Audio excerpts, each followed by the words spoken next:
talk about the history of video games, there's a couple games that you have to talk about, like Pong and Pac-Man and Super Mario Brothers, that really influenced the entire video game industry. And Xevious is one of those titles. Xevious influenced the vertical shooting game genre more than any other game, and is, in my opinion, one of the best video games ever made. And incredibly challenging, frustrating, and enjoyable all at the same time. This game was released in 1982 and has fortunately seen a comeback on Xbox Live. And I think Xbox Live is tremendous, and the Xbox Live Arcade, bringing back the old school games from the 80s and platformers from the 90s. And I can't say enough good things about Xbox Live. Not only does it bring back these great old school games, but it brings them back in high definition. You can play them through your HDMI cable into an HD TV, and it's just tremendous. Xevious is presented in its original native aspect ratio as you would have played it in the arcade, which is like a television laid on its side. It probably looks very familiar to those of you who have played games like Raiden, and there's so many games in this genre now.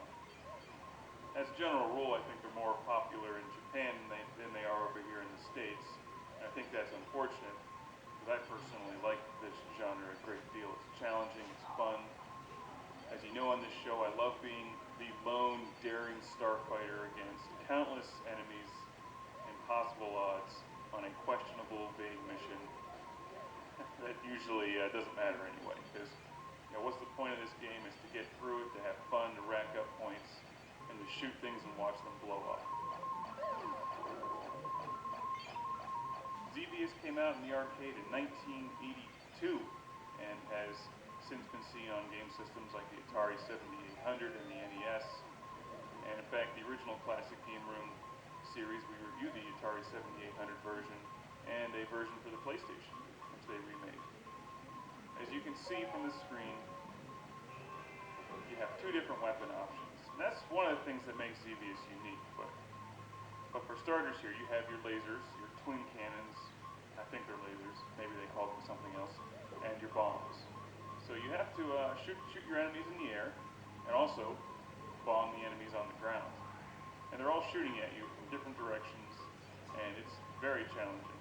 What makes this game decidedly different from Raiden 3, for instance, which is one I recently reviewed, is that you can't power up your weapons to have this arsenal that fills the entire screen with your weaponry. You're basically limited to the two weapons that you start with.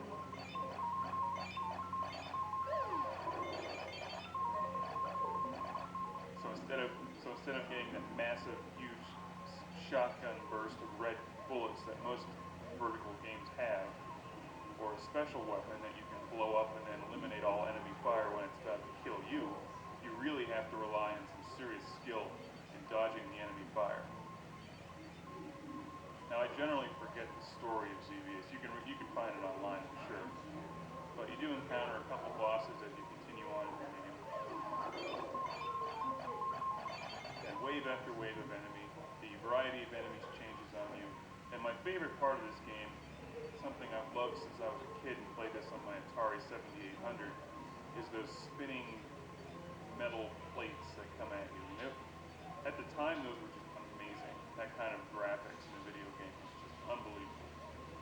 Xevious was way ahead of its time. And you can see why it influenced this genre so much. And just these simple things like the little tank boats in the water. You can't just bomb them. You have to actually lead them with your bomb and hope that they run into it. So it requires a lot of skill to hit all the enemies in this and rack up serious points. And with Xbox Live, of course, they give you the added incentive of going for gamer points,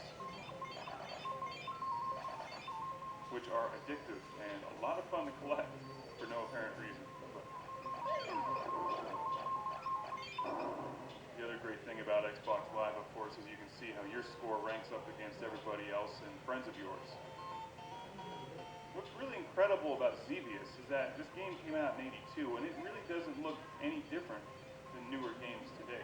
Maybe it's slightly different, but I mean, there's only so much you can really do with a two-dimensional vertical scrolling game before it starts getting ridiculous. And I'm not a big fan of adding in all those three-dimensional polygons and crap floating all over the screen. I think keeping it simple like this is the way to go.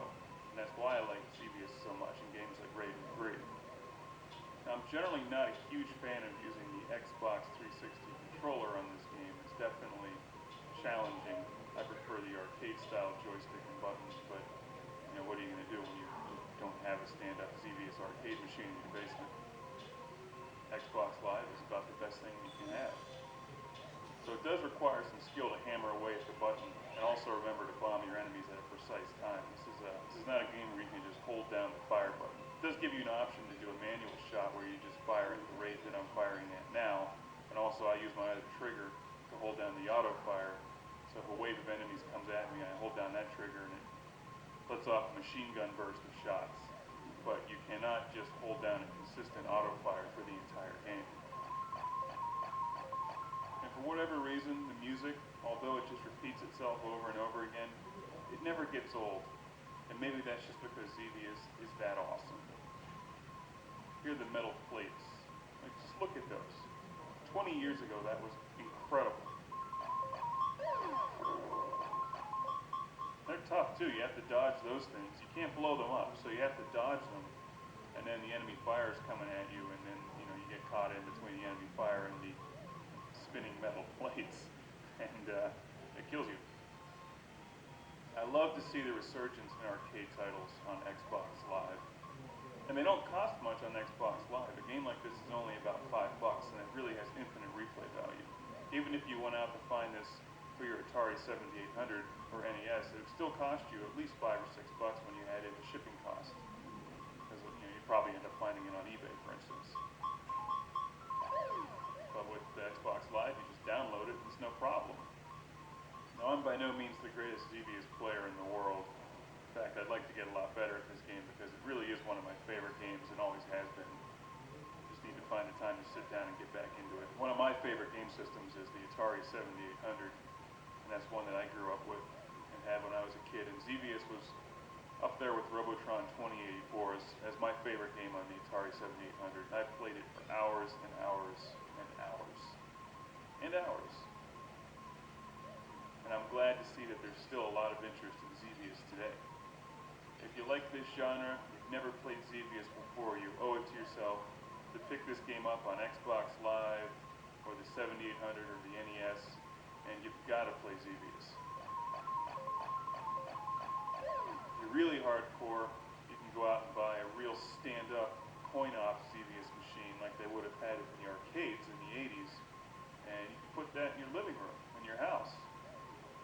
And your wife can come home and be like, "Where's all the furniture?" And be like, "Well, I put it outside because we got a Xevious machine." And she may start to get red and get mad at you. Well, why do you need furniture when you have a Xevious machine? The whole point is to stand there and play Xevious. I mean, it's only common sense.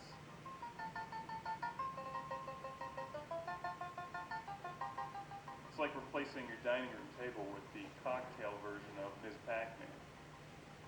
You can eat on that Ms. Pac-Man machine and play Ms. Pac-Man